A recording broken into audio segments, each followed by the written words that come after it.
Thank you, Mr. Chairman. Since you bring it up, why don't we just start there? Dr. Verma, I wasn't sure I understood your answer to Senator Moody a moment ago. Do you think that men can get pregnant?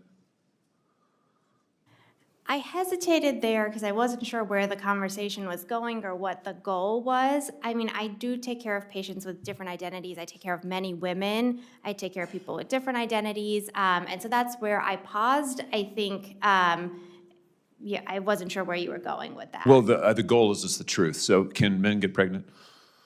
Again, the reason I paused there is I'm not really sure what the goal of the question is. The goal is just to establish a biological reality. You just said a moment ago that science and evidence should control, not politics. Absolutely. So let's just test that proposition. Can men get pregnant?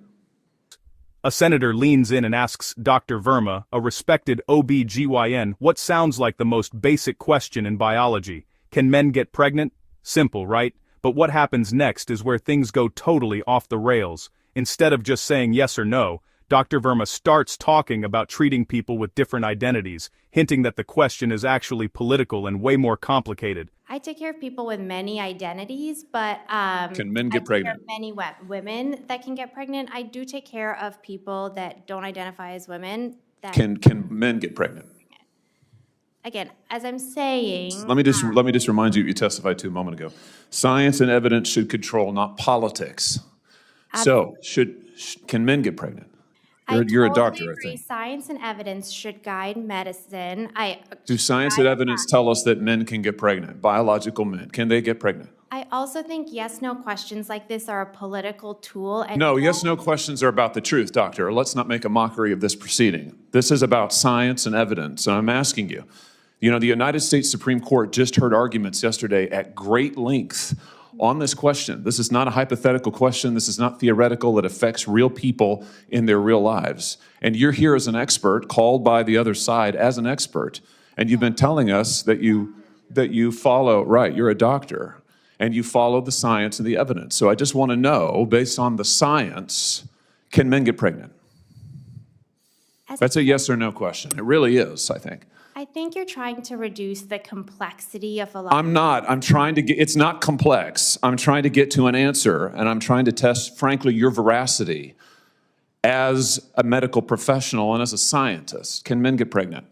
I think you're also conflating male with... No, I'm not conflating male and female. They're two different things. There's biological men and there's biological women. And I want to know, can men get pregnant?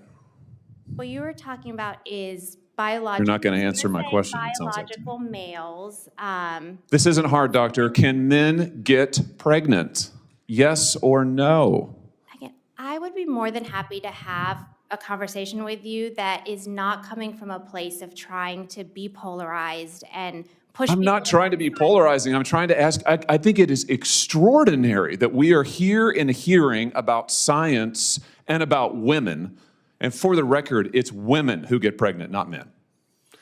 We are here about the safety of women and science that shows that this abortion drug causes adverse health events in 11% of cases. That's 22 times greater than the FDA label, another fact you haven't acknowledged. And yet you won't even acknowledge the basic reality that biological men don't get pregnant. There's a difference between biological men and biological women. I don't know how we can take you seriously and your claims to be a person of science if you won't level with this on this basic issue. I thought we were past all of this, frankly. I can't believe we're still here talking about this. I am a person of science, and I'm also someone here who's here to represent the complex experiences of my patients, and I don't think polarized language or questions serve that goal. I don't think they serve the American people. It is not polarizing to say that there is a scientific difference between men and women, and I want this to be clear and for the record. It is not polarizing to say that women are a biological reality and should be treated and protected as such. That is not polarizing, that is truth. It is also, by the way, the United States Constitution, which offers unique protections to women in a variety of circumstances as women. And your refusal to recognize women as women and men as men is deeply corrosive to science, to public trust, and yes, to constitutional protections for women as women.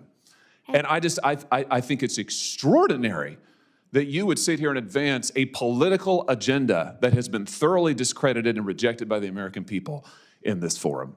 And I'm glad we had this exchange because it is exceptionally clarifying. It is also in many ways quite depressing. I see that my time has nearly expired. I just want to thank the other witnesses for being here. Thank you for protecting women and children.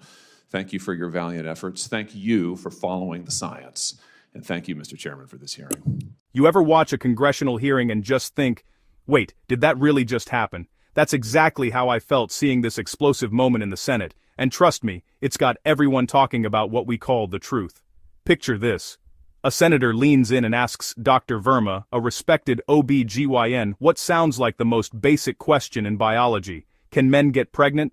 Simple, right? But what happens next is where things go totally off the rails. Instead of just saying yes or no, Dr. Verma starts talking about treating people with different identities, hinting that the question is actually political and way more complicated. But the senator? Not buying it. He presses again, firm, direct, demanding a straight answer. You can feel the tension ramp up. Because this isn't just about a biology quiz, it's about credibility. If someone testifying under oath can't answer a yes or no question, what does that say about trust in experts? The senator lays it out. This isn't hard, doctor. Can men get pregnant? Yes or no? Still, no clear answer. That's when he draws a line in the sand saying, look, this isn't politics, it's biological reality. Women get pregnant? Men do not. And suddenly it's not just about one doctor, it's about whether science itself is being bent to fit a political narrative. The senator warns that dodging simple truths erodes public trust, not just in medicine but in the entire system meant to protect women's rights. Dr. Verma pushes back, saying the question is polarizing, but by then, the internet's already exploded, because to millions watching, it didn't look like nuance. It looked like dodging. And that's why this clip is everywhere. It's not only about biology, it's about whether we're still allowed to say some things are just true. So, what do you think? Should basic facts ever be up for debate?